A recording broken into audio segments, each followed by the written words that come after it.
Good morning everyone. चलिए आज की क्लास में पूर्व मौर्य काल हम पढ़ने वाले हैं। कब से कब तक का समय है इस काल का? 650 से 300 बीसी, है ना। पूर्व मौर्य काल क्यों कह रहे हैं?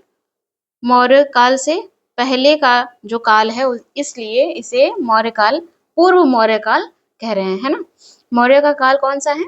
मौर्य का काल है जिसके अंतर्गत हम देखते हैं चंद्रगुप्त मौर्य, अशोका, है ना, बिंदुसार, इन्हें देखेंगे। इनका शासन काल है जो कि इसके बाद आएगा। उससे पहले का काल क्या कहला रहा है? पूर्व मौर्य काल।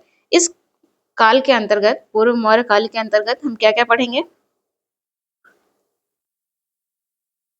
बौद्ध धर्म को, इसी समय पूर्व मौर्य काल में ही बौद्ध धर्म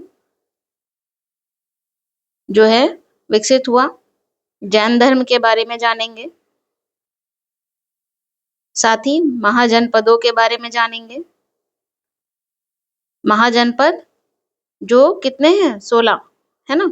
महाजनपद के बारे में जानेंगे। इसके साथ ही क्या जानेंगे? पूर्व मौर्य काल का जो समय है, इसी समय 2 विदेशी आक्रमण हुए थे भारत भूमि पर। 2 विदेशी आक्रमण, तो उनके बारे में भी हम जानेंगे। और ये आक्रमण कब हुए हैं? पूर्व मौर्य काल के समय। कौन से? एक ईरानी आक्रमण ईरान ने किया था, है ना, वहां से हुआ था।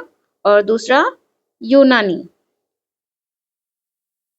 या फिर एक और नाम लिखा हुआ है वो है मकदूनिया। इस तरह से ये सही हो जाएगा ना, यूनानी आक्रमण। तो हम इनके बारे में जानेंगे। इस मौर्य काल के अंतर्गत हम ये सब पढ़ने वाले हैं। इसके साथ ही हम ये भी जानेंगे, ये जो पूर्व मौर्य काल है, इसकी सामाजिक व्यवस्था क्या थी, आर्थिक व्यवस्था क्या थी, धार्मिक व्यवस्था कैसी थी, हम इसके बारे में भी जानेंगे। लेकिन ये सबसे अंत में हम जानेंगे, ठीक है। थोड़ा थोड़ा जानेंगे जो हमारे एग्जाम के पॉइंट ऑफ व्यू से जरूरी है। लिख लें, चलिए लिख लेते हैं। सामाजिक, धार्मिक, आर्थिक,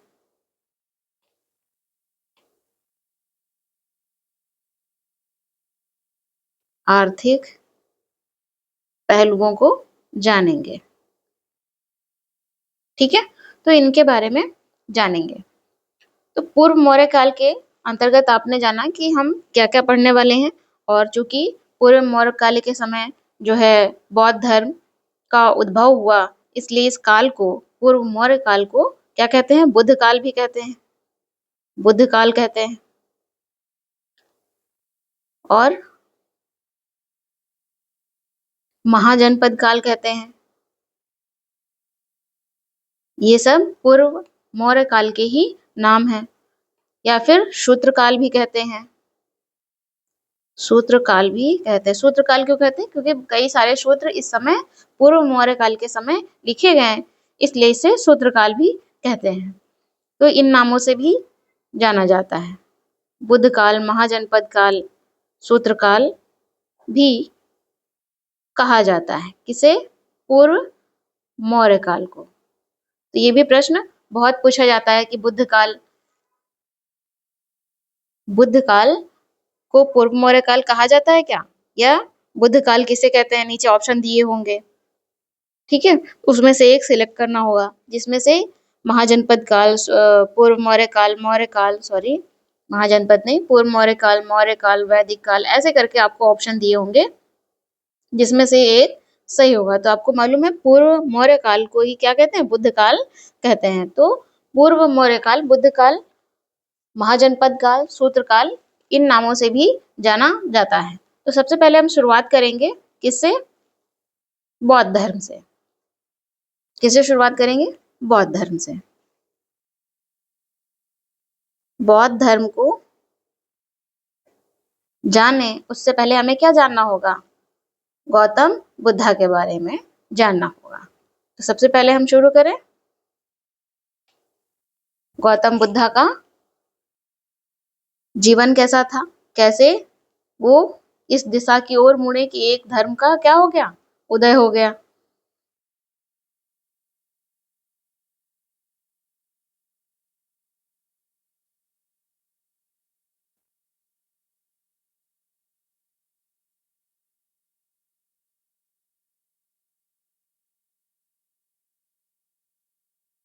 बुद्ध का जीवन, है ना, ये ठीक रहेगा। अब हम इसके बारे में जानेंगे, बुद्ध के बारे में जानेंगे। बुद्ध सबसे पहले तो जानते हैं ये क्या है, महावीर के समकालीन है। महावीर जानते हैं, महावीर स्वामी, जो जैन धर्म के 24वें तीर्थंकर हैं। क्या है, 24वें तीर्थंकर हैं। तो बुद्ध महावीर के क्या है, समकालीन है, अर्थात साथ साथ है। बुद्ध और महावीर जो अंतिम जैन धर्म के हैं तीर्थंकर, ये साथ साथ है। इनका जन्म कहाँ हुआ? सबसे पहले तो इनका जन्म कहाँ हुआ? जन्म कब हुआ? पहले तो जन्म हुआ है 563 ईसा पूर्व में। बुद्ध का जन्म हुआ है 563 ईसा पूर्व। कहाँ हुआ है? लुम्बिनी में। कहाँ पर? लुम्बिनी में हुआ है। लुम्बिनी कहाँ है? कपिलवस्तु के निकट। कपिलवस्तु के निकट लुम्बिनी में इनका जन्म हुआ है। शाक्य नामक क्षत्रिय कुल में। कहाँ? शाक्य नामक क्षत्रिय कुल में इनका जन्म हुआ है। कब हुआ है? 563 ईसा पूर्व लुम्बिनी में हुआ है, जो कि कपिलवस्तु के निकट है, और क्षत्रिय कुल में हुआ है। और कौन सा क्षत्रिय कुल है? शाक्य, है ना। इनके पिता का नाम क्या है? पिता के नाम से पहले इनका नाम जान ले। बचपन का नाम क्या है इनका?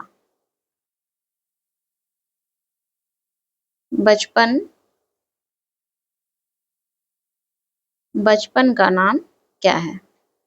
बचपन का नाम है सिद्धार्थ। क्या नाम है? सिद्धार्थ। ठीक है, यहाँ पर आप लिख सकते हैं, ये जो कपिलवस्तु के निकट लुम्बिनी है, ये कहाँ पर पड़ेगा? नेपाल में। कई बार लोकेशन भी पूछ लेते हैं, तो इसलिए क्लियर रहे आपको। बचपन का नाम क्या है? सिद्धार्थ है। जब सिद्धार्थ का जन्म हुआ तो स्थिति क्या ऐसी बनी कि एक ऋषि ने क्या बताया सिद्धार्थ के पिता को कि आपका जो पुत्र है, एक तरह से आप कह सकते हो, एक तरह से भविष्यवाणी की। उन्होंने कहा कि आपका जो पुत्र है या तो चक्रवर्ती सम्राट बनेगा, या तो क्या बनेगा? सन्यासी बनेगा। क्या बनेगा? सन्यासी बनेगा। तो उनके जो पिता हैं सिद्धार्थ के, वो क्या हो गए? बहुत डर गए कि अगर ये सम्राट ना बना तो क्या बन जाएगा? सन्यासी बन जाएगा। और इससे वो हमेशा बहुत ही दुखी रहने लगे। तो उन्होंने पूछा क्या कोई उपाय है? उन्होंने कहा हाँ, उपाय हो सकता है।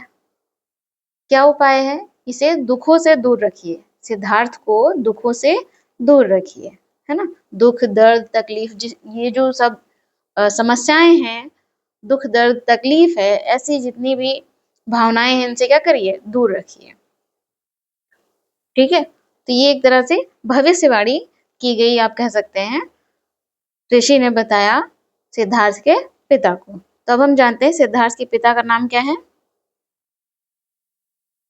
पिता का नाम, पिता का नाम है शुद्धोधन। पिता का नाम है शुद्धोधन, जो कि शाक्य गणराज्य के राजा थे। शाक्य गणराज्य के राजा थे। ठीक है, शाक्य गणराज्य के राजा थे सिद्धार्थ के पिता। और माता का नाम क्या है? सिद्धार्थ की माता का नाम है महामाया। क्या नाम है? महामाया। लेकिन सिद्धार्थ को जन्म देने के कुछ दिन बाद ही महामाया की क्या हो गई? मृत्यु हो गई। तो सिद्धार्थ का पालन पोषण किसने किया? क्या हुआ? महामाया की मृत्यु हो गई। जन्म देने के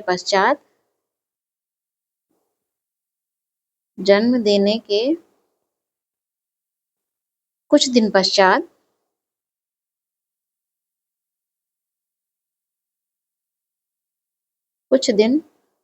पश्चात इनकी क्या हुई? मृत्यु हो गई। ठीक है, तो सिद्धार्थ का पालन पोषण किसने किया? पालन पोषण किसी ने तो पाला होगा ना। पालन पोषण किसने किया? या आप कह सकते हो जो पालन पोषण करती है बच्चे का, वो कौन होती है? हम उसे क्या कहते हैं? धाई माँ। धाई माँ भी आप कह सकते हैं। तो पालन पोषण किसने किया? पालन पोषण किया है गौतमी प्रजापति ने। क्या नाम है उनका? गौतमी प्रजापति। अगर रिश्ते की संदर्भ से देखेंगे तो गौतमी प्रजापति सिद्धार्थ की मौसी है ना। ठीक है, तो इस तरह से हमने जाना सिद्धार्थ के बारे में कुछ बेसिक जानकारी, और साथ ही हमें याद रखना है कहानी भी। कहानी क्या है? कहानी ये है कि सिद्धार्थ के जन्म के समय एक ऋषि ने, जिनका नाम क्या था? कौंडिन्य। ठीक है, उन्होंने कहा कि सिद्धार्थ या तो सन्यासी बनेगा और या तो चक्रवर्ती सम्राट। उपाय ये है कि इसे दुख तकलीफ समस्याएं इनसे दूर रखना है ना। सिद्धार्थ के जीवन को हम यदि आगे देखें इसके, तो पाते हैं कि सिद्धार्थ का विवाह हुआ। क्या हुआ? विवाह हुआ। बुद्ध बनने से पहले सिद्धार्थ के जीवन की स्थिति को हम देख रहे हैं। सिद्धार्थ का विवाह हुआ। किससे होता है सिद्धार्थ का विवाह? यशोधरा नाम की लड़की से इनका विवाह होता है, जो कि क्या है? कोलिय गणराज्य की राजकुमारी है। कोलिय गणराज्य की राजकुमारी है। और विवाह उपरांत सिद्धार्थ के पुत्र का नाम क्या है? पुत्र जन्म लेता है जिसका नाम है राहुल। क्या नाम है? राहुल। ये बेसिक इन्फो है जो आपको मालूम होनी चाहिए, क्योंकि इससे प्रश्न बहुत बनते हैं, और जिसका अर्थ ही है मोह माया। राहुल का अर्थ क्या है? मोह माया। ठीक है, अब हम जानेंगे कहानी में आगे बढ़ते हुए, और जो सिद्धार्थ के मित्र का नाम क्या है? सिद्धार्थ का एक मित्र है, मित्र या सारथी, जिसका नाम है चन्ना। क्या नाम है? चन्ना। ठीक है, इसी क्रम में हम इसे कंटिन्यू करेंगे बुद्ध के जीवन को। तो बुद्ध के जीवन की जो बेसिक जानकारी है वो आपको प्राप्त हो गई। अब हम आगे बढ़ते हैं, और आगे बढ़ने के क्रम में आपने जो अभी थोड़ी सी स्टोरी जानी है, उसी क्रम में हम आगे बढ़ेंगे। अब सिद्धार्थ के जो पिता सुद्धोधन है, वो क्या करने लगे? सिद्धार्थ को दुख तकलीफ या जो समस्याएं हैं उनसे दूर रखने लगे, कि किसी भी तरह से इसे इस बात की जानकारी नहीं मिलनी चाहिए कि दुख क्या होता है ना। तो एक दिन वो कौन सी घटना घटी जिससे सिद्धार्थ का मन हो गया सन्यासी बनने के लिए, तैयार हो गया, है ना। इच्छा, कौन सी स्थिति थी वो? तो हुआ यूं कि सिद्धार्थ का एक दिन मन हुआ कि क्यों ना मैं कपिलवस्तु घूमाऊं। कपिलवस्तु अपना ही राज्य है ना। तो घूमने की इच्छा हुई, घूमने की जब इच्छा होती है सिद्धार्थ की, तब जो है इनके पिता क्या करते हैं कि कपिल वस्तु में घोषणा करवा देते हैं कि जितने भी लोगों को दुख है या दर्द है या तकलीफ है, उन्हें क्या किया जाए, अलग कर दिया जाए, ताकि सिद्धार्थ जब घूमने आए, इस क्षेत्र में भ्रमण करने के लिए आए, तो क्या हो, उन्हें ये सब ना दिखाई पड़े। लेकिन आप कितना भी कर लीजिए, कोई ना कोई तो दिख ही जाता है ना। हालांकि राज आदेश था, फिर भी उसके बावजूद जब सिद्धार्थ अपने मित्र के साथ, जो कि जिसका नाम क्या है, चन्ना, अपने मित्र के साथ भ्रमण पर निकलते हैं, जो उनके घूमने की इच्छा थी कपिल वस्तु की, जिसे पिता मना नहीं कर पाते हैं और घूमते हैं, तो घूमने के क्रम में क्या होता है, घूमने के क्रम में सिद्धार्थ को, हम लोग थोड़ा लिखते भी चले, बुद्ध की क्या इच्छा हुई, सिद्धार्थ की कपिल वस्तु घूमने की, ठीक है, घूमने की इच्छा हुई और घूमने की इच्छा में घूमते हैं, तब कुछ 4 घटनाएं सामने दिखाई पड़ती हैं। 4 घटनाएं सामने दिखाई पड़ती हैं।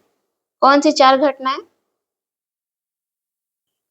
पहली घटना है जब सिद्धार्थ अपने मित्र चन्ना के साथ कपिल वस्तु में घूम रहे थे, भ्रमण कर रहे थे, तब उन्हें पहला कौन सा व्यक्ति मिलता है, दिखाई पड़ता है, वो होता है वृद्ध व्यक्ति। वृद्ध व्यक्ति तो अपने मित्र चन्ना से पूछते हैं कि ये कौन है, तो चन्ना क्या बताएगा, वही जो सामान्य स्थिति है, वृद्ध व्यक्ति है, एक बूढ़ा व्यक्ति है। तो सिद्धार्थ ने तो ऐसी कोई स्थिति देखी नहीं थी, क्योंकि उन्होंने दुख तकलीफ ऐसी सारी चीजों से वो दूर थे। एक तरह से आप कह सकते हैं उन्हें एक हाउस अरेस्ट करके रखा गया था, है ना। राजमहल के अंदर ही सभी लोग खेलने आते थे, सभी लोग जितनी भी उनके जरूरत की चीजें थी वो सब राजमहल के अंदर ही हुआ करती, तो उन्होंने ये सब चीजें देखी नहीं थी। तो वृद्ध व्यक्ति को देखकर उनके मन में बहुत सारे प्रश्न उठ खड़े हुए और उन्होंने पूछा। तो चन्ना तो रोज देखता था, उनका जो मित्र है, जो बाहर से प्रतिदिन आता था, वो रोज देखता था, ये सब उसके लिए सामान्य था, लेकिन बुद्ध के लिए क्या था, ये सब असामान्य था। और बहुत ही निराश देखते हैं इस वृद्ध व्यक्ति को। चन्ना कहते हैं ये जीवन की एक अवस्था है, मैं आज जैसा हूँ वैसा नहीं रहूंगा, एक उम्र के बाद कैसा हो जाऊंगा, मैं भी वृद्ध हो जाऊंगा, ठीक है। वही दूसरा पड़ाव क्या है, जो दूसरा व्यक्ति इन्हें दिखाई पड़ता है इस भ्रमण के दौरान, वो है बीमार व्यक्ति। बीमार व्यक्ति, वृद्ध व्यक्ति को देखा, तो जब आप कोई वृद्ध व्यक्ति होता है, जो एक बूढ़ा व्यक्ति होता है, वो कमजोर हो चुका होता है, अर्थात दुख में है। जो बीमार व्यक्ति है वो भी क्या है, दुख में है। बीमार व्यक्ति को देखने पर भी क्या पूछते हैं, अपने मित्र चन्ना से पूछते हैं ये कौन है, तो बताता है ये बीमार है, तो इसको तकलीफ है। इसलिए जो जिस दुख और दर्द से उसके पिता ने उसको बहुत लंबे समय तक क्या रखा, दूर रखा, उसी से वो अब इस कपिल वस्तु के भ्रमण के दौरान क्या हो रहा था, संपर्क में आ रहे थे। तीसरा व्यक्ति कौन मिलता है इस भ्रमण के दौरान, मृत मृत व्यक्ति, मृत शरीर, सही होगा, मृत शरीर, मृत व्यक्ति, डेड मैन। फिर से सिद्धार्थ क्या पूछते हैं, अपने मित्र चन्ना से पूछते हैं, इनका बहुत अच्छा मित्र था, है ना। जब आप ये बार बार सुन रहे हैं अपने मित्र के साथ रहता है और चन्ना से पूछता है, तो बहुत अच्छा मित्र था सिद्धार्थ का, जिसका नाम क्या है, चन्ना है, ठीक है। और फिर से वो चन्ना से प्रश्न पूछते हैं कि ये कौन है, तो उसका सामान्य प्रश्न उत्तर है कि ये भी एक अवस्था है जीवन की, है ना। हमारा जन्म होता है, फिर हम बड़े होते हैं, फिर हम वृद्ध होते हैं, फिर हम मृत्यु को प्राप्त होते हैं। तो उन्हें लगता है कि इससे भी क्या हो गया, इसमें भी तकलीफ है, क्योंकि जो व्यक्ति जाता है उसके आसपास जो करीबी लोग हैं उन्हें क्या हो रहा है, दुख तकलीफ हो रहा है। यहाँ पर भी वो सच को देखते हैं, आगे बढ़ते हैं और आगे बढ़ने के दौरान उन्हें इस भ्रमण के दौरान एक ऐसे व्यक्ति से उनकी मुलाकात होती है जिसे क्या कहते हैं, सन्यासी, जिसके मुख पर, जिसके ललाट पर एक तेज था, जिसे आने जाने, खाने पीने, किसी भी चीज से कोई मतलब नहीं था। जो मिल गया सो खा लिया, जहां है वहां खुश हैं, जहां जाएंगे वहां खुश रहेंगे, है ना। इस तरह से वो व्यक्ति था। जैसे सन्यासी होते हैं, एक तन पर कपड़े हैं तो भी खुश, और ना हुए तो भी खुश। एक न्यूनतम आवश्यकता उनकी होती है।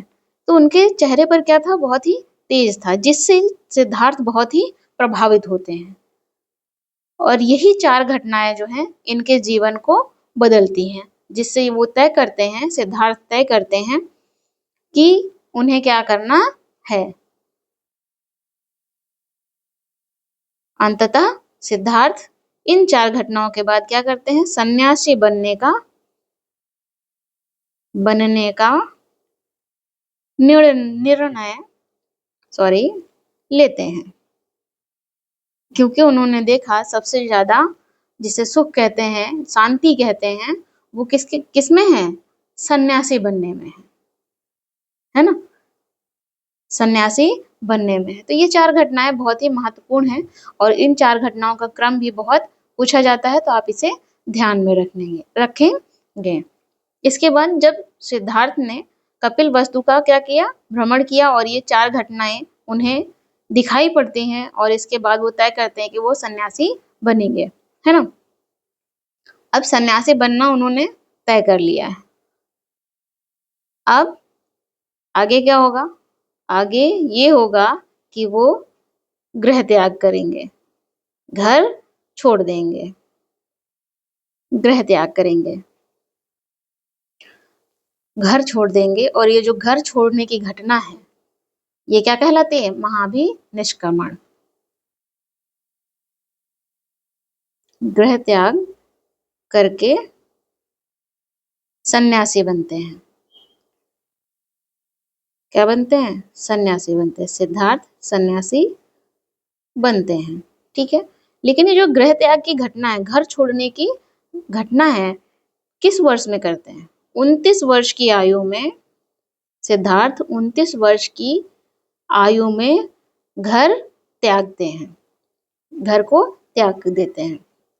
जब घर त्यागते हैं तो राजमहल भी छोड़ा, पत्नी को भी छोड़ा और पुत्र को भी छोड़ा। पत्नी को बिना बताए राजमहल को छोड़कर, सबसे इसमें व्यक्तिगत तो क्या हो जाएगा, पत्नी, है ना, जिसमें ज्यादा तकलीफ होती है, जो सबसे करीबी होगा। माता पिता को भी होता है, बिल्कुल होता है, ऐसा नहीं है। तो पत्नी को बिना बताए, पुत्र को छोड़कर, राजमहल, मतलब सारी इन सभी स्थितियों से, अपने जीवन की जो स्थितियां थी, इन सभी को छोड़कर वो आगे बढ़ते हैं और 29 वर्ष की आयु में घर त्याग देते हैं, गृह त्याग देते हैं। तो कौन साथ जाता है, ये भी प्रश्न पूछा जाता है। 29 वर्ष की आयु में घर त्यागते हैं, साथ में इनके कौन जाता है।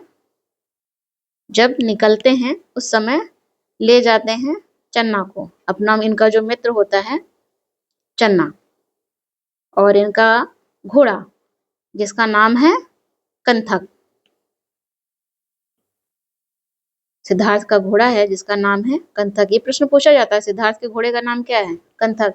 सिद्धार्थ घर छोड़ते समय अपने साथ किससे साथ ले गए थे, एक तो घोड़ा, अगर ऑप्शन ना हो तो मित्र। मित्र कौन था, उसका नाम क्या था, चन्ना, ठीक है।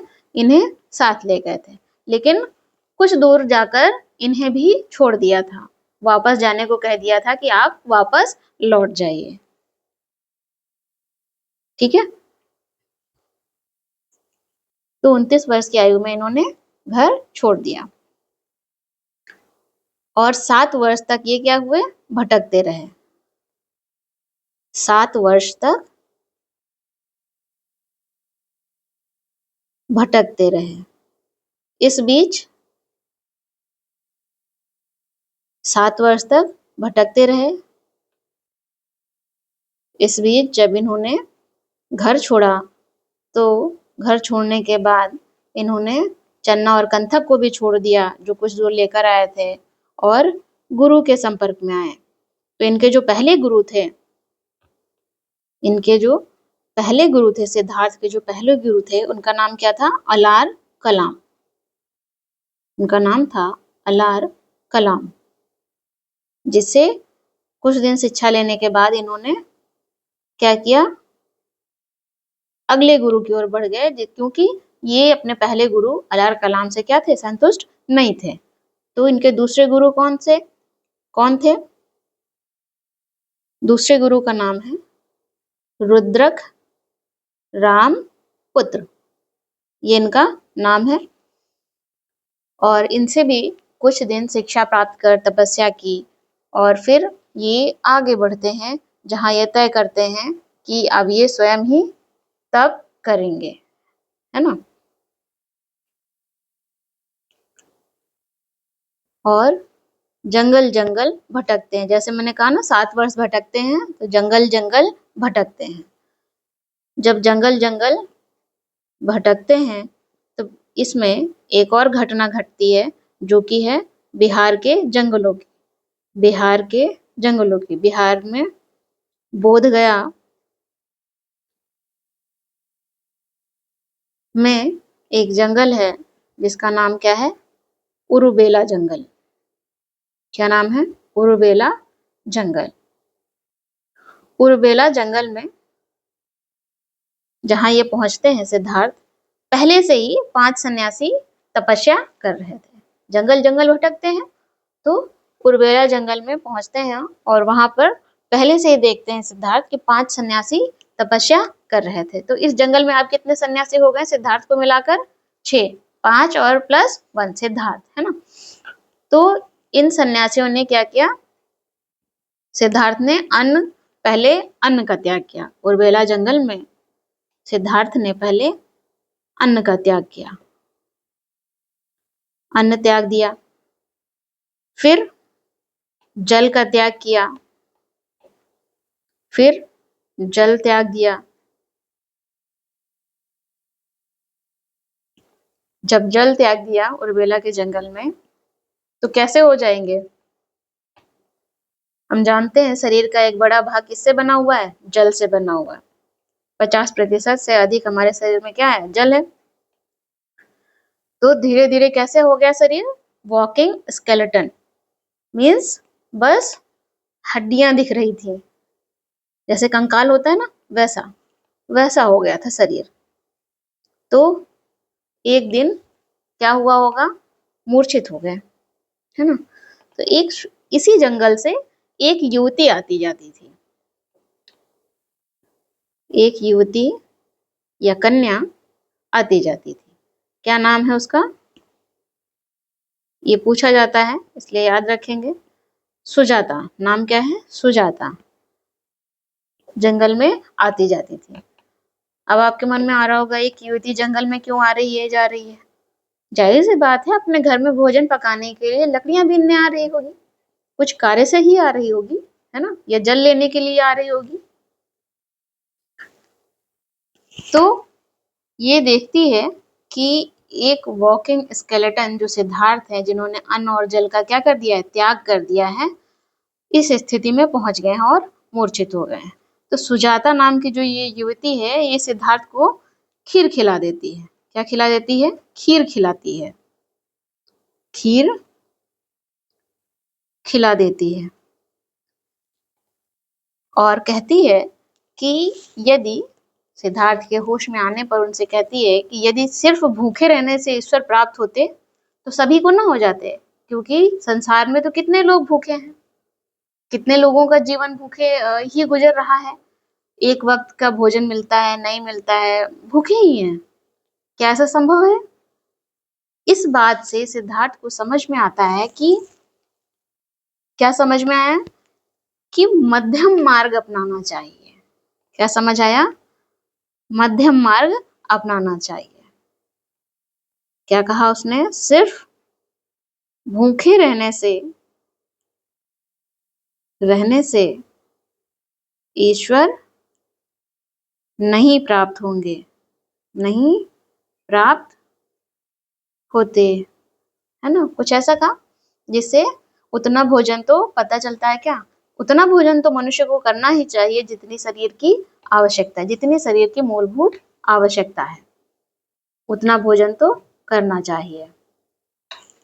इस तरह से सिद्धार्थ को समझ में आ जाता है कि शरीर की जो न्यूनतम आवश्यकता उसे पूरा करना होगा, और मध्यम मार्ग का विचार उनके मन में जन्म ले लेता है।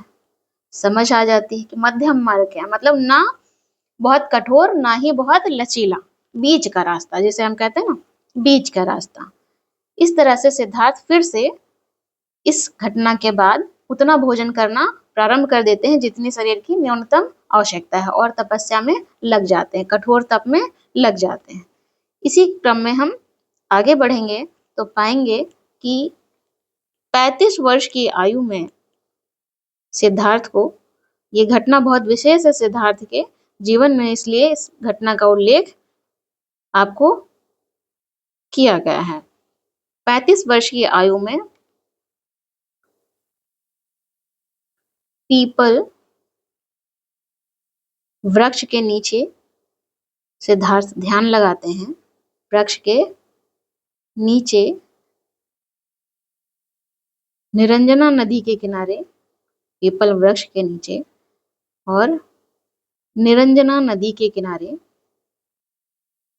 निरंजना नदी इसे फल्गु नदी भी कहते हैं, है ना, फल्गु नदी, निरंजना नदी के किनारे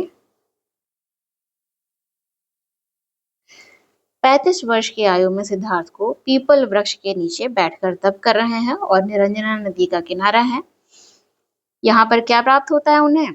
ज्ञान प्राप्त होता है, बोध प्राप्त होता है, बोध प्राप्त हुआ, जिससे वो बुद्ध कहलाए, जिससे वो बुद्ध कहलाए। स्थान कहाँ है? बोध गया। जहाँ पर ज्ञान प्राप्त हुआ सिद्धार्थ को, उस स्थान का नाम क्या है? बोध गया। ये स्थल बोध गया में है।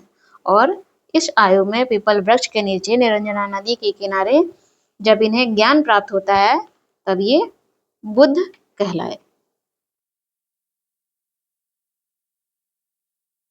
बुद्ध अर्थात प्रज्ञावान, बुद्ध अर्थात प्रज्ञावान, ठीक है।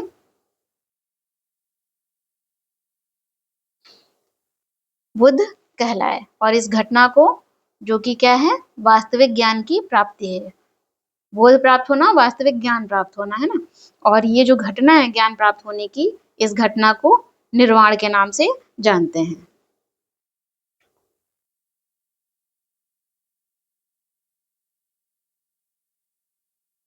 इस घटना को किस नाम से जानते हैं? निर्वाण के नाम से जानते हैं। जैसे जब घर त्यागा था तो उसे क्या कहते हैं? महाभिनिष्क्रमण, ठीक है। आगे बढ़ते हैं। ज्ञान प्राप्त होने के बाद बुद्ध को जब 35 वर्ष की आयु में ज्ञान प्राप्त हुआ, निर्वाण प्राप्त हुआ, तो उसके पश्चात बुद्ध अपना पहला धार्मिक उपदेश कहाँ देते हैं? बुद्ध अपना पहला धार्मिक उपदेश, या ब्रैकेट में लिखिए प्रथम प्रवचन, कहाँ देते हैं? सारनाथ में। सारनाथ कहाँ है? वाराणसी में। वाराणसी, काशी, बनारस सब एक ही नाम है, पर्यायवाची है ना। सारनाथ में देते हैं। किसे दिया? 5 ब्राह्मणों को, 5 ब्राह्मण सन्यासियों को।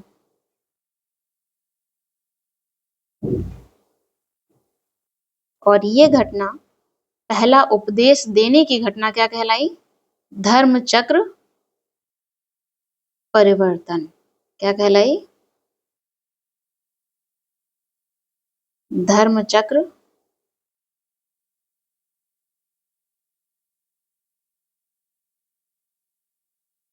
परिवर्तन। ठीक है, धर्म चक्र परिवर्तन। और इसके बाद आप देखेंगे ये जो 5 सन्यासी है ना, ब्राह्मण सन्यासी, ये वही वाले हैं। कौन से? जो उर्वेला के जंगल में मिले थे। ठीक है, पहले से ही तपस्या कर रहे थे बुद्ध के पहुंचने से पहले। ये वही 5 सन्यासी हैं। इसके आगे आप देखेंगे तो बुद्ध 40 वर्षों तक, क्या 40 वर्षों तक, इस पहले प्रवचन के बाद आप देखते हैं 40 वर्षों तक उपदेश देते रहे। उपदेश देते रहे, घूमते हुए, भ्रमण करते हुए उपदेश देते रहे। केवल बरसात में ही या वर्षा के मौसम में ही, बरसात में ही, आप यहाँ पर वर्षा कर लीजिए ताकि स्पष्ट हो जाए। जो रेनी सीजन होता है उस समय ही केवल एक जगह पर रुकते थे, केवल बरसात में ही एक स्थान पर रुकते थे। शेष समय क्या करते थे? भ्रमण करते रहते थे, जिससे भ्रमण करके उपदेश देते रहते थे लोगों को। और इसके पश्चात 80 वर्ष की आयु में, कितने? 80 वर्ष की आयु में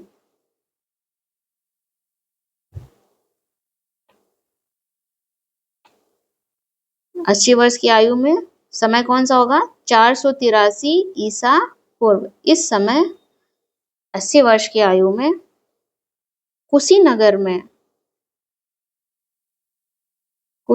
में इनकी मृत्यु हो जाती, इनका निधन हो जाता है।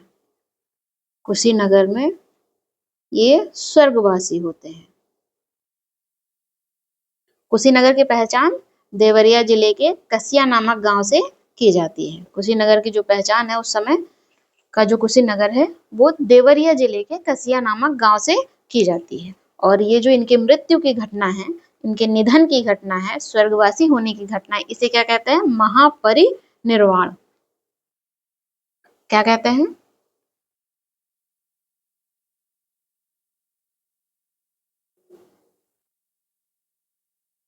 महापरिनिर्वाण।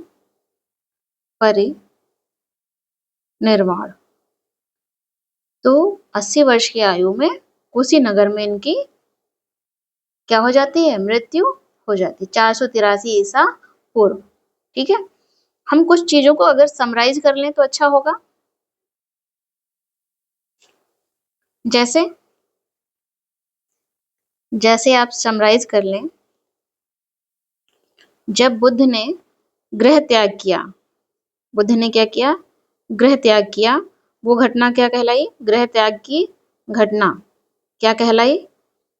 महाभिनिष्क्रमण। ये प्रश्न पूछे जाते हैं एक एक करके, तो आप इसे ध्यान रखें। फिर जब इन्हें ज्ञान प्राप्त हुआ, क्या हुआ? ज्ञान प्राप्त हुआ। वो घटना क्या कहलाई? निर्वाण। ठीक है, और जब प्रथम उपदेश दिया बुद्ध ने, इस घटना को क्या कहते हैं? धर्म चक्र परिवर्तन। ये घटना धर्म चक्र परिवर्तन कहलाई। ठीक है, और बुद्ध की मृत्यु जो कि कुशीनगर में होती है, ये घटना, मृत्यु की घटना, ये ज्यादा सही रहेगा, जो मृत्यु की घटना है बुद्ध की मृत्यु की घटना, इसे क्या कहेंगे? महापरिनिर्वाण।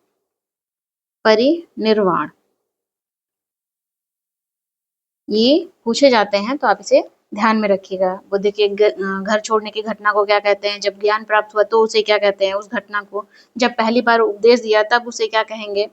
और जो मृत्यु की घटना है बुद्ध की, उसे किस नाम से जानते हैं? ये हमने जान लिया। ठीक है, तो हमने जान लिया बुद्ध की मृत्यु कब हुई? 80 वर्ष की आयु में। कहाँ हुई? कुशीनगर में हुई। ये घटना महापरिनिर्वाण कहलाती है। पर अभी हमें ये जानना है कि बुद्ध की जो मृत्यु हुई वो कैसे हुई, है ना। तो बुद्ध जो है, कुशीनगर में एक स्थान है जिसे पावा कहते हैं, तो किसी के यहाँ गए हुए थे। उसका नाम था चुंद। क्या नाम था? चुंद। उसने अनजाने में इन्हें, या आप कह सकते हैं श्रद्धा भाव से, जो उसके पास होता है, आप जिसके भी घर जाते हैं, जो भी खाने को देता है हम उसे खा लेते हैं, है ना। तो अपने सामर्थ्य अनुसार उसने क्या दिया था? सुअर का मांस खाने को दिया था। खाने में सुअर का मांस खाने को दिया था, जिससे खाने के उपरांत बुद्ध को क्या हो गई थी? पेचिश की समस्या हो गई थी। तो बुद्ध ने अपने प्रिय शिष्य आनंद से कहा कि मुझे कुशीनगर ले चलो। क्या कहा? कुशीनगर ले चलो। और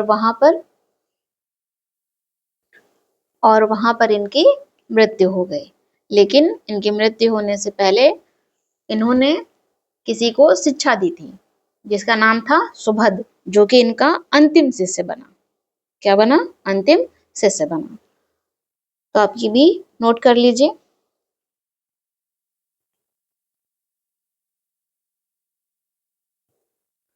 बुद्ध के प्रिय शिष्य का नाम क्या है? आनंद। अंतिम शिष्य का नाम क्या है?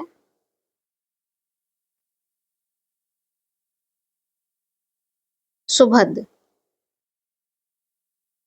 जिसे शिक्षा दी थी किसने? बुद्ध ने शिक्षा दी थी। ठीक है। बुद्ध से जुड़ी हुई एक और बहुत महत्वपूर्ण बात है, वो ये कि बुद्ध का जो जन्म है, बुद्ध का जन्म कब हुआ?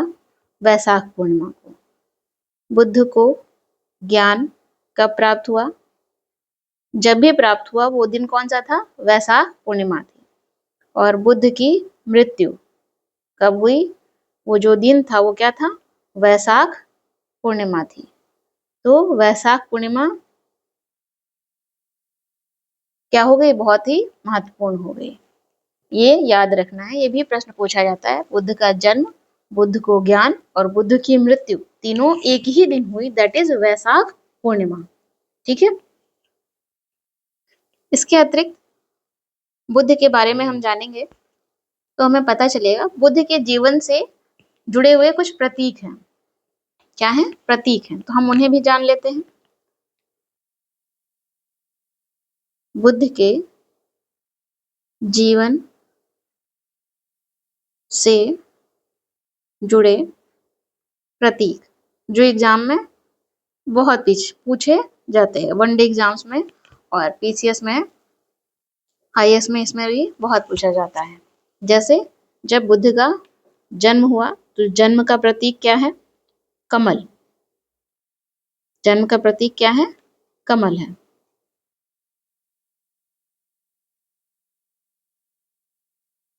और महाभिनिष्क्रमण,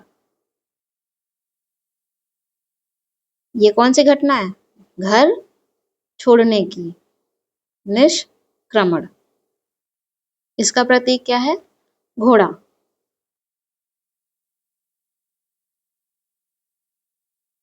इसके बाद निर्वाण। निर्वाण का प्रतीक क्या है? बोधि वृक्ष। किस पेड़ के नीचे बैठे थे? पीपल पेड़ के नीचे। वो क्या कहलाया? बोधि वृक्ष। बोध प्राप्त हुआ, दैट इज बोधि वृक्ष। ठीक है। तो ज्ञान प्राप्त जो हुआ उसका प्रतीक क्या है? बोधि वृक्ष।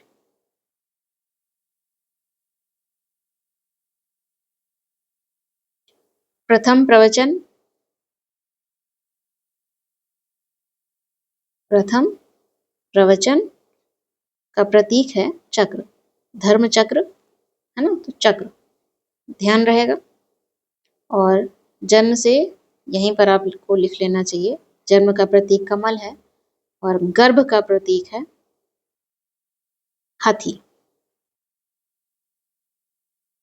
गर्भ पहले फिर जन्म।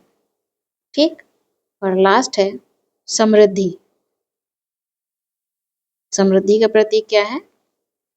शेर। तो ये कुछ प्रतीक हैं जिन्हें आप ध्यान में रखेंगे क्योंकि एग्जाम में अक्सर पूछे जाते हैं। इस तरह हमने जाना बौद्ध धर्म में गौतम बुद्ध के बारे में, उनके जीवन के बारे में। गौतम बुद्ध के माध्यम से बौद्ध धर्म का उद्भव और उसका प्रचार प्रसार किया गया। और इसे किसने संरक्षण दिया था, इसके बारे में अगर हम जाने तो किन शासकों ने संरक्षण दिया? कौन कौन से शासक क्या बने? इसके संरक्षक बने बौद्ध धर्म के।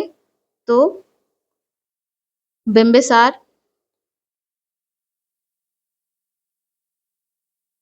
प्रसेनजीत, बिंबिसार बौद्ध धर्म के गौतम बुद्ध के समकालीन है। जैसे आपने जाना था महावीर समकालीन है, तो बिंबिसार भी क्या है? बुद्ध के समकालीन है। प्रसेनजीत, अजातशत्रु, इन सब ने बौद्ध धर्म को संरक्षण दिया है। उदयन, राजा उदयन, कहाँ के राजा हैं ये? कौशाम्बी के। जब आप महाजनपद पढ़ेंगे तब आपको ये अच्छे से स्पष्ट हो जाएगा कि कौन कहाँ का शासक है। ठीक है, तो इन राजाओं ने, इन शासकों के द्वारा बौद्ध धर्म को संरक्षण दिया गया। तो ये भी प्रश्न पूछा जाता है कि कौन कौन से शासकों ने बौद्ध धर्म को संरक्षण दिया। तो बिंबिसार हैं, प्रसेनजीत हैं, अजातशत्रु हैं, उदयन हैं। इन शासकों ने क्या किया? बौद्ध धर्म को संरक्षण दिया। आपने जाना इन शासकों ने संरक्षण प्रदान किया है। इसी के साथ आप जानते चलिए कि निर्वाण प्राप्ति के पश्चात, निर्वाण क्या है? ज्ञान प्राप्ति के पश्चात बुद्ध, आपने जाना कि 40 वर्षों तक क्या किया? उपदेश देते रहे, घूम घूम कर वो उपदेश देते रहे, है ना, भ्रमण करके उपदेश देते रहे। तो कहाँ से कहाँ तक उन्होंने उपदेश दिया, ये हम जान लेते हैं।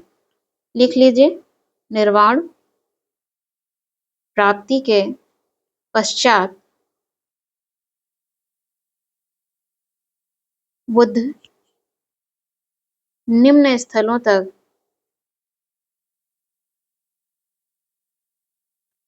भ्रमण किए। कहाँ से कहाँ तक? चंपा से, जो कि कहाँ है? बिहार में। चंपा से लेकर कुरु तक, और कपिलवस्तु से लेकर, कपिलवस्तु जो कि नेपाल में है ना, लुम्बिनी, कहाँ तक? कौशाम्बी तक। कौशाम्बी कहाँ है? उत्तर प्रदेश में। भ्रमण करके क्या किया? उपदेश देते रहे। कहते हैं बुद्ध को उज्जैन से निमंत्रण मिला था, लेकिन वो वहां पर पहुंच नहीं पाया। और सबसे ज्यादा समय बुद्ध ने कहाँ पर बिताया? श्रावस्ती में। सर्वाधिक समय बिताया बुद्ध ने कहाँ पर? श्रावस्ती में। वहीं पर सर्वाधिक उपदेश दिए। श्रावस्ती में सर्वाधिक उपदेश दिए, क्योंकि सबसे ज्यादा समय यहीं पर बिताया।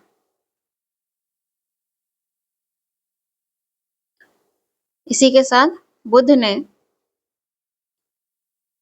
जिन स्थलों पर उपदेश दिए हैं, तो उपदेश स्थल क्या है? निम्न है। कुछ विशेष उपदेश स्थल हैं जो पूछे जाते हैं आपके एग्जाम में, वो मैं आपको बता देती हूँ। जैसे श्रावस्ती में जो स्थल है उसका नाम है जेतवन, जेतवन विहार या पूर्वाराम विहार, है ना। इसके अतिरिक्त वैशाली, वैशाली में जो विहार है जहाँ पर उपदेश दिया है बुद्ध ने, नाम है आम्रपाली विहार, आम्रपाली विहार। नेक्स्ट है पावा। पावा में जो कुशीनगर के अंतर्गत एक क्षेत्र है पावा, वहां पर विहार है सालवन विहार। सालवन विहार, जहां पर उपदेश दिया है। नेक्स्ट है राजगीर, जो कि बिहार में है। यहाँ पर कौन सा वन है? जीविताराम विहार। जीविताराम विहार। और आपने जाना जो पहला प्रवचन दिया था बुद्ध ने, वो कहाँ दिया था? सारनाथ में। किस वन में दिया है? किस जंगल में? उस जंगल का क्या नाम है?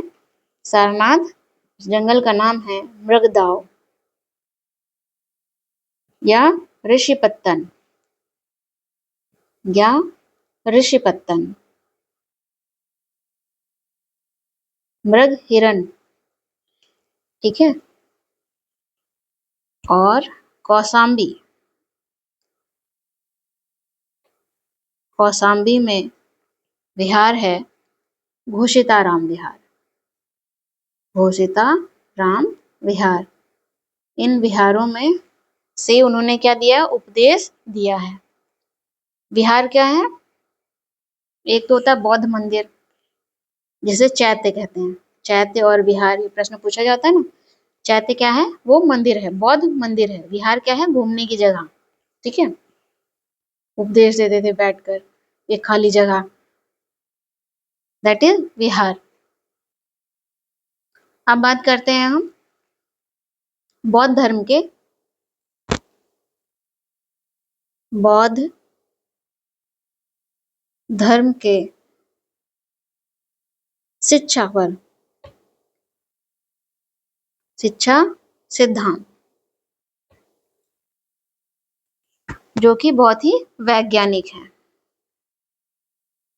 और ये जो बौद्ध धर्म के शिक्षा और सिद्धांत है, ये बहुत ही व्यवहारिक हैं। क्या है? व्यवहारिक हैं। बुद्ध बहुत ही व्यवहारिक सुधारक थे। क्या थे? बहुत ही व्यवहारिक सुधारक थे। संसार दुख में है और लोग केवल काम के कारण दुख पाते हैं। मतलब कारण पहले से विद्यमान है, इसलिए दुख है ना। तो क्या हो गई शिक्षा? 4 शिक्षाएं दी। 4 शिक्षा, या आप कह सकते हैं शिक्षाएं, या फिर आर्य सत्य या सत्य। कौन कौन सी? दुख है, फर्स्ट दुख है। सेकंड, दुख का कारण है। क्यों? क्योंकि इच्छा होगी, इसलिए कारण है, तभी दुख हो रहा है। दुख निदान है, दुख का निदान है। दुख का निदान है। कैसे? या तो दुख जो इच्छा है उसे कंट्रोल कर लो या समाप्त कर दो, है ना। अगर कारण ही ना रहे तो दुख खत्म हो जाएगा। और लास्ट, दुख निदान का मार्ग है।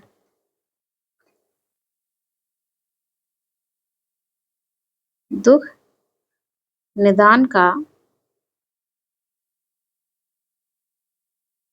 मार्ग है। दुख की निवृत्ति के लिए या दुख खत्म करने के लिए क्या है? मार्ग है, दैट इज अष्टांगिक मार्ग। अष्टांगिक मार्ग। अष्टांगिक मार्ग यानी कि 8 विधान हैं जिनके माध्यम से दुख को कम किया जा सकता है ना। वो कौन से होंगे?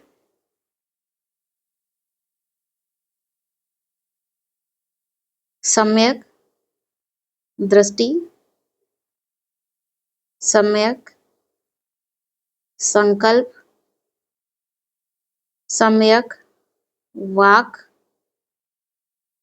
सम्यक कर्मांत और सम्यक आजीव। इन्हें आप लिख लीजिए, पढ़ लीजिएगा। बस ध्यान में रहे, सारे नहीं पूछे जाते हैं एग्जाम में। हाँ, लेकिन मालूम होना चाहिए। स्मृति और समाधि, सम्यक समाधि। ये 8 अष्टांगिक मार्ग हैं जिनके माध्यम से दुख निदान किया जा सकता है। ठीक है।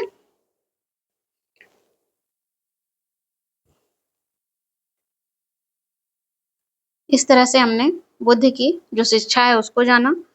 इसी क्रम में हम आगे बढ़ते हैं और आगे देखते हैं कि बुद्ध के जीवन में जब बुद्ध का देहांत हो गया, निधन हो गया, महापरिनिर्वाण की स्थिति को बुद्ध प्राप्त हो गए, उसके बाद बुद्ध के को लेकर जो है कुछ बौद्ध संगीति हुई कि आगे कैसे चीजें संचालित होंगी, है ना। बुद्ध ने संघ बनाया था प्रचार प्रसार करने के लिए, बौद्ध धर्म का प्रचार प्रसार करने के लिए बुद्ध ने क्या बनाया था, संघ बनाया था, जिसके कुछ नियम थे। इसी के साथ कुछ बौद्ध संगीति भी होती हैं। वो बौद्ध संगीति कौन सी हैं वो हम देख लेते हैं। जैसे बौद्ध संगीति,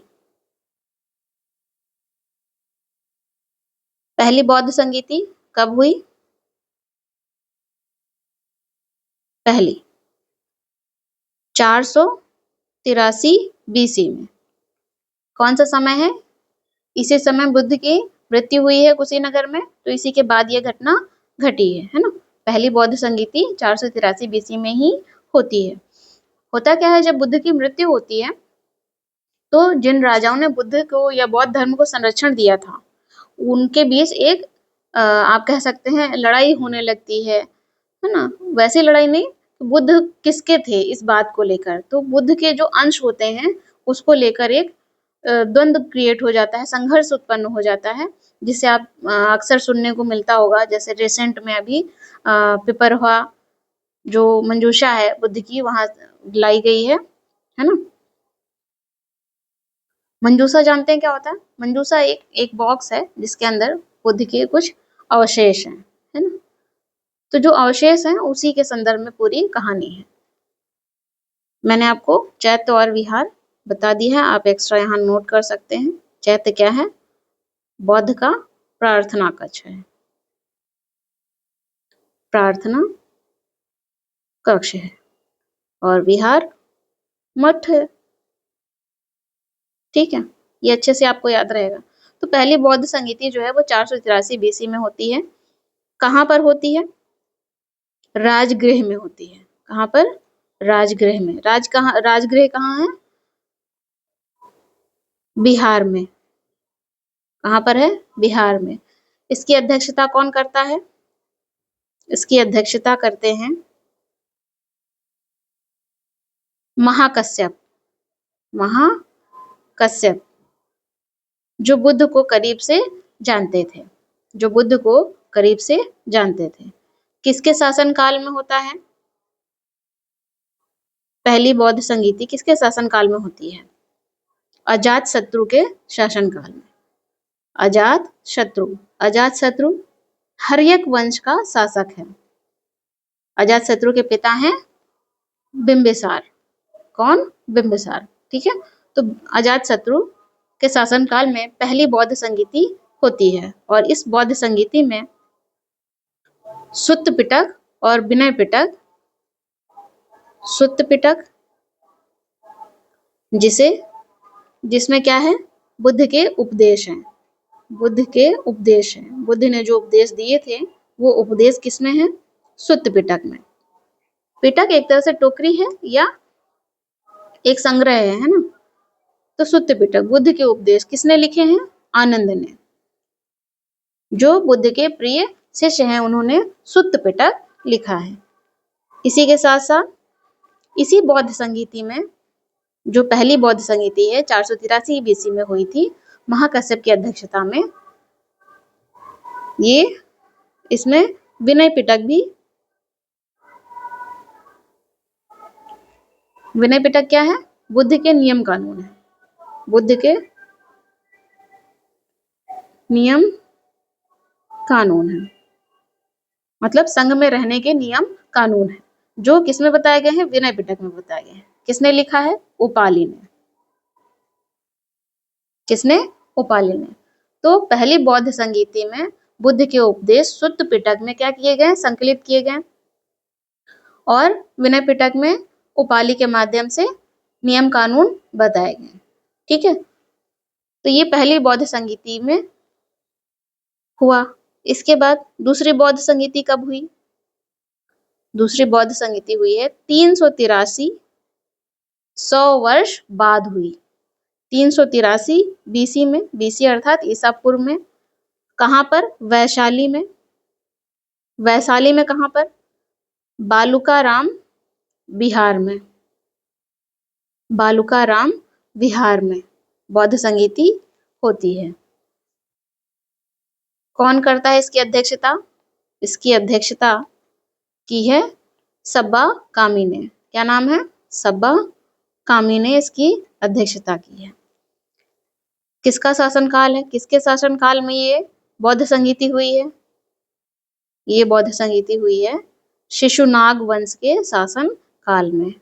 शिशुनाग वंश। नाम क्या है? कालाशोक। कालाशोक शासक का नाम है, कालाशोक। ठीक है, और इस 383 बीसी में जो वैशाली में हुई है ये दूसरी बौद्ध संगीति, इसमें क्या हुआ कि जो आपने जाना पहली बौद्ध संगीति में सुत्ति पिटक और विनय पिटक बनाए गए, संकलित किए गए उपदेशों को बनाया गया, जो नियम कानून थे उनको लिखा गया है ना। दूसरे में क्या हुआ कि द्वंद्व शुरू हो गया। जो बौद्ध धर्म को मानने वाले लोग थे उनके बीच द्वंद्व शुरू हो गया। कैसा द्वंद्व? ऐसा द्वंद्व कि कुछ लोग जो बौद्ध धर्म की जो मूल व्यवस्था है, मूल व्यवस्था क्या है? मूल व्यवस्था है कि वो जो है जो मूल व्यवस्था है कि जो सामने वाला दे देता था, जैसे भिक्षा मांगकर बौद्ध धर्म को मानने वाले जो लोग थे, जो बौद्ध भिक्षु थे, वो भिक्षा मांगकर अपना जीवन यापन करते थे। जो सामने से मिल जाता था उसे ही क्या कर लेते थे? ग्रहण कर लेते थे। मांगने का नहीं था कि आप मांग कर खा सकते हैं कि आपको ये खाना है, नहीं। जो सामने से आप भिक्षा मांग रहे हैं, भिक्षाटन कर रहे हैं, तो जो सामने से मिलेगा वही आपको भोजन करना है। और जहां पर भी मीन्स कि आरामदायक जो बिस्तर होता है वो नहीं चाहिए। ठीक है, तो ऐसे ये क्या था? ये मूल था। लेकिन संघ के भीतर कुछ ऐसे लोग हुए जिन्होंने ये मांग करनी शुरू कर दी कि हमें भिक्षा मांगने का क्या होना चाहिए? अधिकार होना चाहिए। तो संघ के भीतर जो लोग थे, संघ में बौद्ध धर्म में थे, बौद्ध का धर्म का प्रचार प्रसार करने के लिए संघ बनाया गया था।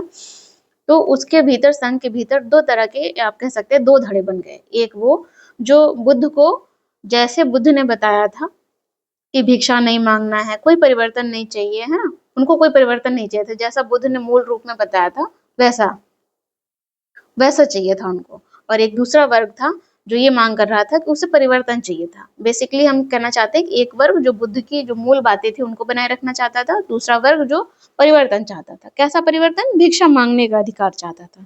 भिक्षा मांगने के अधिकार में जैसे आपको भोजन में कुछ खाना है तो आप मांग सकते हैं सामने से। सपोज करिए कोई रोटी दे रहा है तो आप पूरी मांग सकते हैं, है ना, कुछ इस तरह से।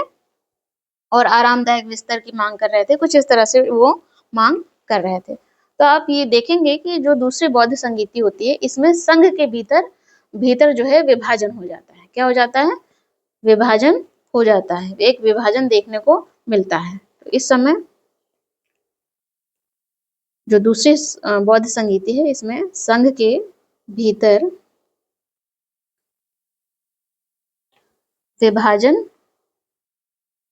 देखने को मिलता है। ठीक है, आगे बढ़ेंगे हम। लेकिन इस दूसरी बौद्ध संगीति में कोई विशेष निर्णय नहीं हो पाता है। और जो ऐसे लोग थे संघ के भीतर जो चाहते थे कि परिवर्तन ना हो, जैसा बुद्ध ने बताया है वैसा ही सब कुछ रहे, ऐसे लोगों को कहते थे, क्या कहलाए? स्थाविरवादी। और ऐसे लोग जो चाहते थे परिवर्तन हो, वो क्या कहलाए?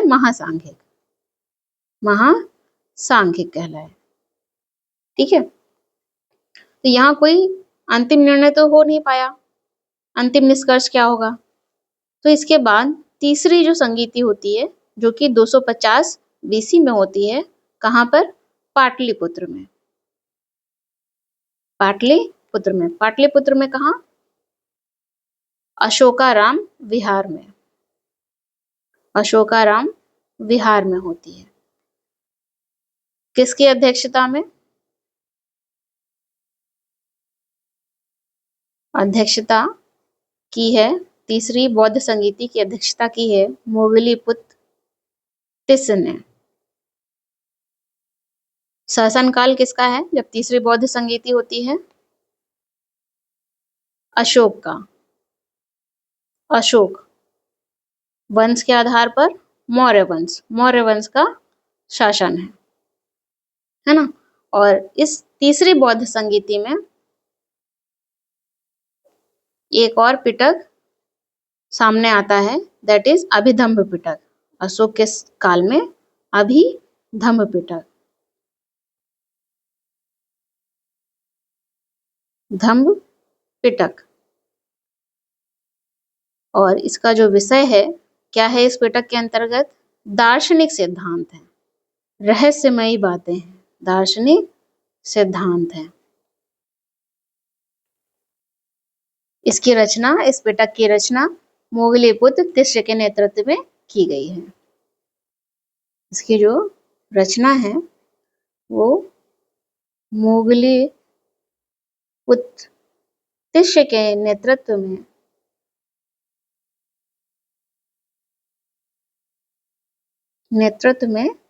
की गई है ना। अशोक किसे मानता था?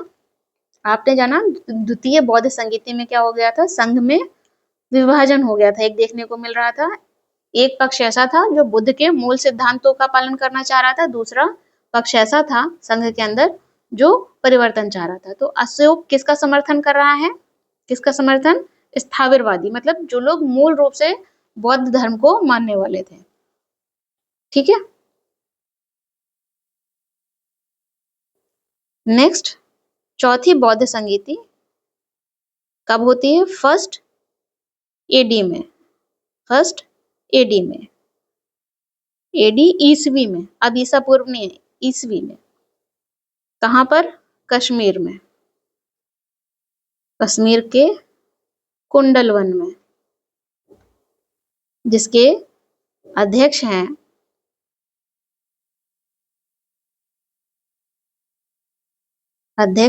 वसुमित्र, और उपाध्यक्ष हैं, चौथी बौद्ध संगीत में आप उपाध्यक्ष भी देखेंगे, उपाध्यक्ष हैं अश्वघोष। क्या नाम है उनका? अश्वघोष। किसके समय हुई है? किसका शासनकाल है? ये शासन है कनिष्क का। शासन कनिष्क का है, और कनिष्क किस वंश से है? कुषाण वंश। तो कुषाण वंश के समय चौथी बौद्ध संगीति होती है। और इस चौथी बौद्ध संगीति में हम देखते हैं कि जो विभाजन दूसरी बौद्ध संगीति में देखने को स्पष्ट तौर पर मिला था, संघ के अंदर बुद्ध ने जो संघ बनाया था जिसके माध्यम से बौद्धों को शामिल करते थे लोगों को, और लोग बौद्ध धर्म की क्या लेते थे? सदस्यता लेते थे और बौद्ध धर्म के नियमों का अनुपालन करते थे। तो जो विभाजन आपको द्वितीय बौद्ध संगीति में देखने को मिलता है जिस तरह का, वो यहाँ चौथी बौद्ध संगीति में आकर क्या होता है? एक तरह से स्पष्ट हो जाता है। क्या स्पष्ट हो जाता है? बौद्ध धर्म दो भागों में आप देखेंगे बट जाता है। कौन से दो भाग? एक हीनयान, जिसे आपने जाना था स्थिरवादी जिन्हें कहा था, जो परिवर्तन नहीं चाहते थे, बौद्ध धर्म को जैसा बुद्ध ने बताया था वैसा ही बनाए रखना चाहते थे, दैट इज स्थिरवादी। उन्हीं को हीनयान कहते हैं। ठीक है। और दूसरा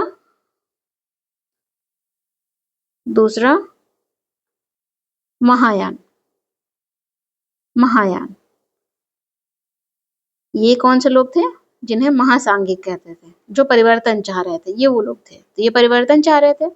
कैसा परिवर्तन चाह रहे थे? आप पहले से जानते हैं, खाने पीने की आजादी चाह रहे थे।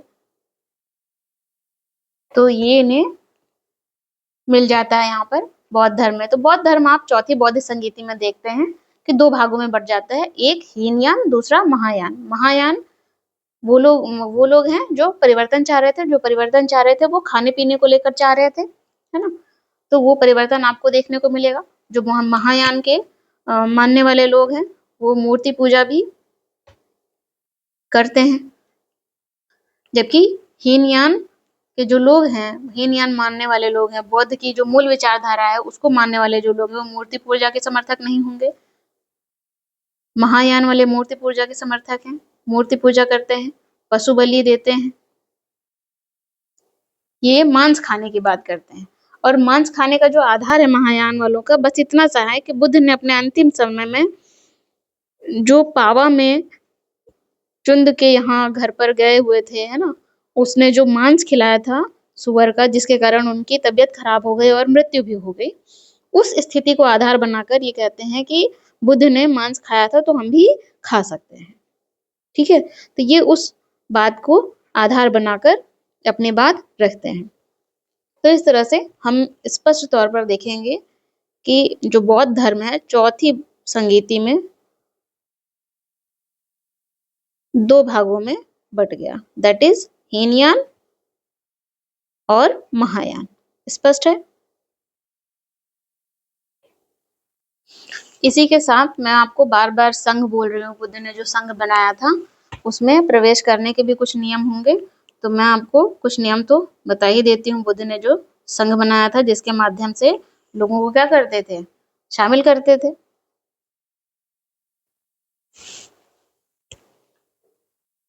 क्या है नैतिक मानदंड संघ के? संघ की स्थापना कहाँ की थी? सारनाथ में, है ना।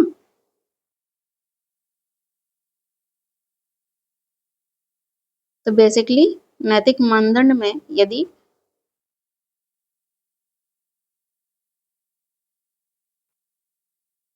क्या 15 वर्ष से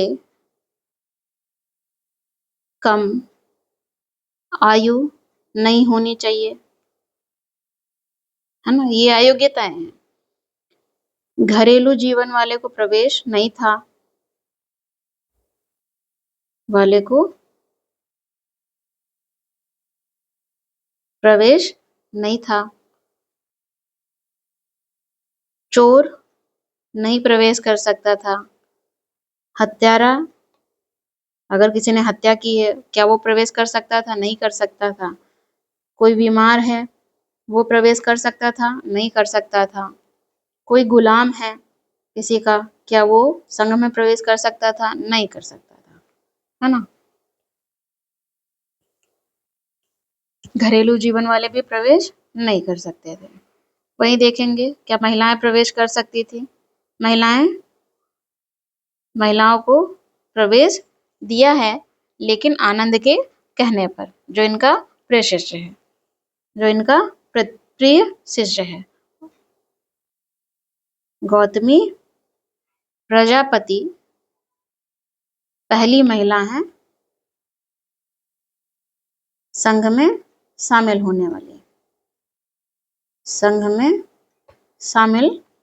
वाली। और दूसरी कौन सी है? दूसरी है आम्रपाली।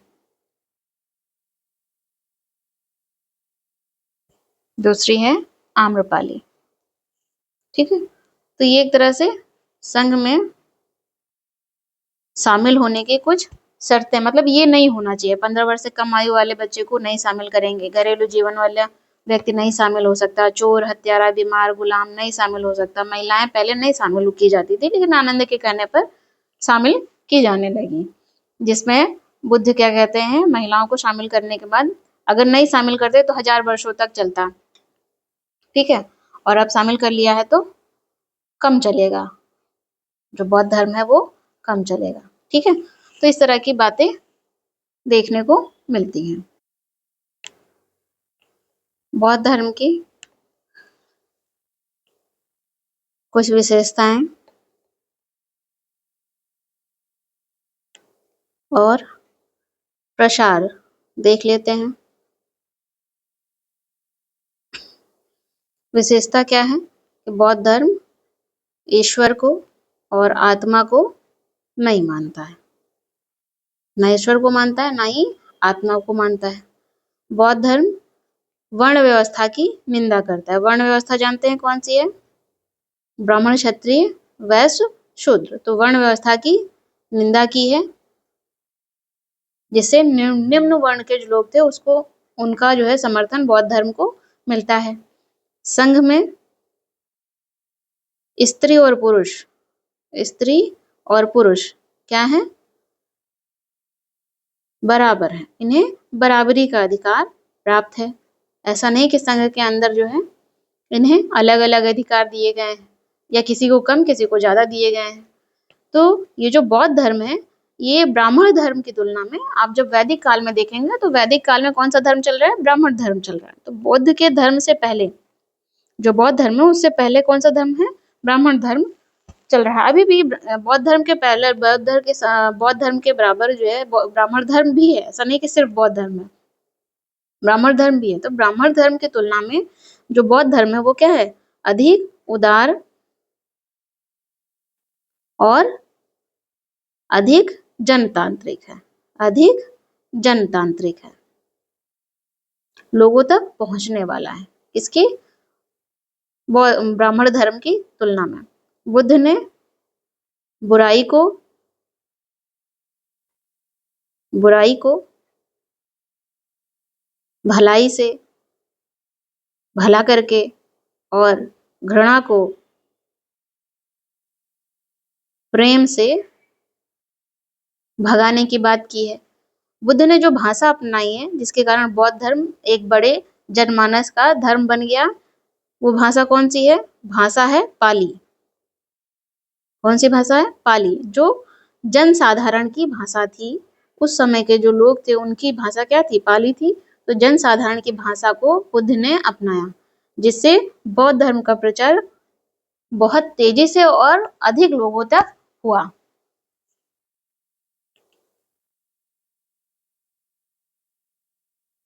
और यदि प्रसार की बात करें तो बुद्ध के निर्वाण के 200 वर्ष बाद भी सम्राट अशोक, जिन्होंने बौद्ध धर्म ग्रहण कर लिया था, बुद्ध ने तो प्रसार किया ही है ना, संघ भी बनाया, उन लोगों ने भी प्रसार किया, हमने बौद्ध संगीति भी देखी। तो ये सब क्या हो रहा है? प्रसार ही तो हो रहा है। तो बुद्ध के निर्वाण के 200 वर्षों बाद भी हम देखते हैं कि सम्राट अशोक, जो कि मौर्य काल में आप देखेंगे सम्राट अशोक हैं, उन्होंने क्या किया था? बौद्ध धर्म ग्रहण किया था।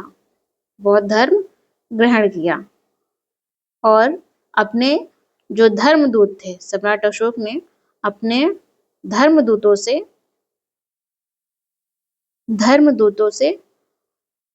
क्या करवाया? बौद्ध धर्म का प्रसार करवाया, प्रसार किया इसका। कहाँ पर? मध्य एशिया में।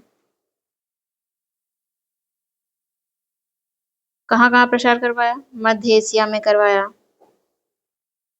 पश्चिम एशिया। तो आप सोच सकते हैं बौद्ध धर्म का प्रसार कहाँ तक हुआ है। पश्चिम एशिया, श्रीलंका, तिब्बत, चीन, जापान, ये सब क्या है? यहाँ पर बौद्ध धर्म का बहुत बड़े पैमाने पर प्रसार हुआ।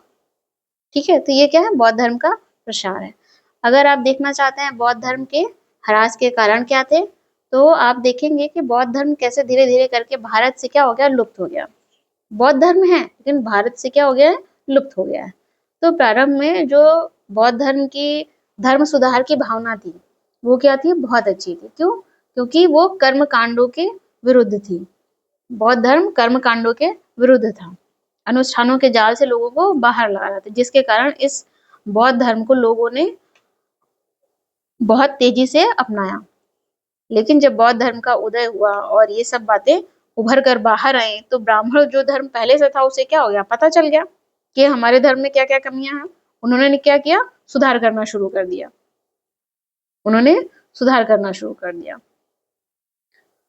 तो लोग क्या होने लगेंगे? रुकने लगेंगे ब्राह्मण धर्म में। जैसे आगे चलकर जब आप देखते हैं बौद्ध धर्म का जो भारत में लुप्त हो जाता है, उसका कारण ये भी बनता है कि बौद्धों ने कौन सी भाषा अपनाई थी? पाली, है ना? लेकिन जब आप भारत में लुप्त होने की स्थिति कहते हैं कि भारत से लुप्त हो गया बौद्ध धर्म, तब हम कहेंगे कि पाली भाषा को छोड़कर संस्कृत भाषा को बौद्धों ने क्या किया था? अपना लिया था। जिसके कारण, और संस्कृत भाषा क्या है? विद्वानों की भाषा है, जो सभी के समझ में नहीं आती है। तो क्या हो गया? धीरे धीरे वो जो धर्म है वो सिकुड़ता चला गया, है ना? बौद्ध धर्म के लोग मूर्ति पूजा का बुद्ध स्वयं विरोध करते थे, लेकिन मूर्ति पूजा बड़े पैमाने पर आगे चलकर होने लगी। ठीक है, साथ ही जो कर्मकांड होते थे उनका बहुत बड़े पैमाने पर विरोध होता था, बौद्धों के द्वारा किया गया, बुद्ध के द्वारा किया गया। लेकिन आगे चलकर आप देखेंगे, विशेषकर महायान में आपको स्पष्ट तौर पर देखने को मिलेगा कि मूर्ति पूजा भी होने लगी, भाषा कैसी हो गई? संस्कृत हो गई, और कर्मकांड जो थे वो अब बौद्धों के जो शैली है बौद्ध धर्म में उसमें शामिल हो गए, उसका हिस्सा बन गए। तो जिन चीजों का बौद्ध धर्म क्या करता था? विरोध करता था, उसी का अब जो है बौद्ध में वो सारी चीजें शामिल हो गई। इसलिए भारत से आप देखेंगे कि बौद्ध धर्म धीरे धीरे करके समाप्त हो जाता है, लुप्त हो जाता है। ठीक है,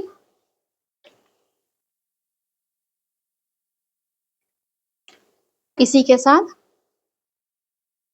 कुछ शासक हुए हैं जिन्होंने बौद्धों को क्या किया? एक बड़े स्तर पर नुकसान पहुंचाया। जैसे शैव संप्रदाय के हूण राजा मेहरकुल ने सैकड़ों बौद्धों को मौत के घाट उतार दिया। ब्राह्मण शासक पुष्यमित्र शुंग ने बौद्धों को बहुत सताया, है ना? और इसके अलावा गौड़ देश के शिव भक्त शासक जिनका नाम था शशांक, जिन्होंने बोधगया में जो बोधि वृक्ष था उसको काट डाला, जिसके नीचे गौतम बुद्ध ने क्या किया था? ज्ञान प्राप्त किया था। वहीं ह्वेनसांग भी कहता है 1600 स्तूप विहार बहुत बड़े पैमाने पर तोड़े गए भारत में। तो इस तरह से बौद्धों का क्या हो गया? भारत में विलुप्त हो गए। इन सब स्थितियों के कारण भारत से बौद्ध विलुप्त हो गए। ठीक है, तो इस तरह से भारत में विलुप्त हो गए। जबकि हम देखते हैं कि भारत के अतिरिक्त श्रीलंका में, तिब्बत में, चीन में, जापान में, अन्य देशों में बौद्ध धर्म फल फूल रहा है, लेकिन भारत से विलुप्त हो गया। ठीक, इसी के साथ आज की क्लास यहीं पर समाप्त करते हैं। अब हम अगले टॉपिक को देखेंगे, दैट इज जैन धर्म, नेक्स्ट क्लास में। Okay, thank you.